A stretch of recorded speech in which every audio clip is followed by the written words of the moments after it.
And to finish us off, we have the UFC 302. Let's get right into it. But before we do, make sure you like, comment, subscribe, share, and follow. Let's go. So, UFC 302 has ended. And let's start from the top of the card. The first fight I predicted, Randy Brown versus Eliseu Zaleski dos Santos.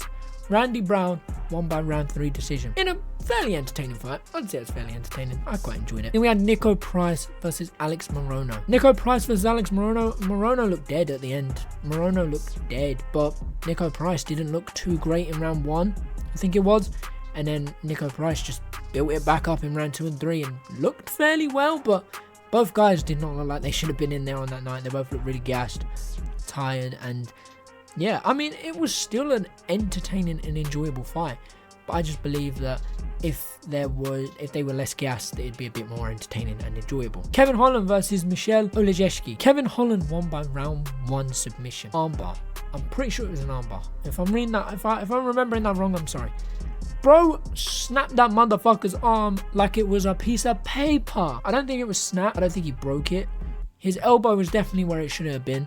But I was reading some people saying it's not broken, it's not broken. Maybe it is, maybe it's not. I'm going to have to try and find it, but I cannot sit here and be like for sure. So if you guys know, leave it down in the comments below, and I will probably pin that comment because I personally don't know. Sean Strickland versus Paulo Costa. Sean Strickland almost got robbed. They gave this fight 49, something like that, 49, and then whatever the rest of it was. They tried to give Paulo Costa the fight. Paulo Costa didn't do anything for that fight. I believe you could probably give 1 or 2 rounds to Paulo, but Sean Strickland, like Paulo Costa said on his video today, Sean Strickland was pushing him back. He was forcing him back. Sean Strickland is a pressure fighter. When Sean Strickland was working on the back foot, you saw Paulo Costa do a lot better. But whenever Sean Strickland was on that front foot, he was working better. Paulo Costa had to set up that hook, the left hook. Sean Strickland stands up so tall. When he fights, all you gotta do is set up the hook. Could have dropped him, you know. Paulo Costa, I think, landed like 2 or 3 times, and I sat there and went, oh. We saw what Pereira done, and yes, Paulo Costa doesn't hit as hard as Pereira, but still, because of how tall up Sean Strickland stands, that hook probably could have dropped him. But you know, Sean Strickland then turned into full-on Mortal Kombat in the last 10 seconds and done a Mortal Kombat like jump kick. That was fairly entertaining. But I thought it was a good fight. I thought it was entertaining. I believe there could have been more action. Sean Strickland wasn't happy with the win. Paulo Costa wasn't happy with the loss. I'd say we run it back. If Sean Strickland gets the belt, run it back, and maybe we'll see. But Paulo Costa, man, stop taking time off, bro. It's not working. Leading us into Dustin Diamond Poirier versus Islam Makhachev. Now, before we get into it, it was a good fight. Not fairly like, oh my god, there's so much action going on. Dustin Poirier couldn't get his shots going off or anything like that. But apparently, DC in the changing rooms after the fight said to Khabib, one of the judges scored it 2-2. We believe that this is the exact same judge that gave Paulo Costa all the rounds. I'm assuming. I personally gave it, I think I had it like 3-1 or I had it a 4-0. I said on my Twitter, and I can't remember what I put. I think I put it 4-0. But after reviewing the fight, it's definitely a 4-0. He 100% was winning every round, which sucks to say, man. It sucks. I went in with a biased opinion, and I really wanted to believe that Poirier could win. And if I'm being honest, this is a good place for Poirier to retire. I understand that Poirier might believe he can come back and beat someone. Maybe he can have a little bit of a fun fight. If Poirier retires here, he ends on a high. Yes, you probably could go on and beat a bunch of guys.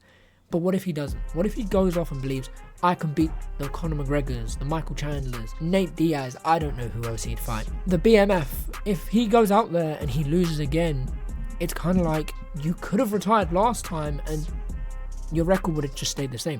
No matter what, Dustin Poirier, hands down, Hall of Fame, legend, bro, absolute legend. I've only been in, UFC, on YouTube at least, for the past like 3-4 months, but as a fan, it's probably been a year. And yes, I'm a casual. I'm a huge casual.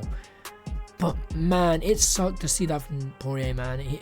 Islam Makhachev shut down everything on Poirier. Like Poirier said, he made sure that he exited in such an awkward angle that Poirier couldn't land any more shots. The knees up the middle were doing a lot of damage. The body shots, Poirier was saying, was doing very well, but only when he was like in the center of the octagon, not when they were clinched up, but landing them. It sucks. We was hoping we'd get him to be a champion, but if he retires as non-champion, this is the most successful, unsuccessful story ever. Because not only are you a Hall of Fame legend already, you are basically a people's champion. You're not the champion, but you are the people's champion. We all see you as a champion. After all the wars you've gone through, that is probably the best place to go. Another thing, I don't think I said, I got the Sean Strickland one right, Kevin Holland got right, Nico Price I got wrong, and Randy Brown I got right. But on my bets, I only got Dustin Poirier wrong, and on my boxing one, I didn't say, but the bet I only got wrong was Deontay Wilder. I truly believe we were getting new Wilder. But Islam Makhachev continues. He said he wants to move up to 170 pounds. I think he should stay here, defend it a little bit more. Instead of getting the belt, defend it like once or twice and then fucking off. I think he should defend it more and then go up if he wants to in the future. That's just my thoughts and my opinions. What do you guys think? Did you enjoy the fights? Did you watch fights? Apart from that, I'll catch you in a bit. Take care and peace.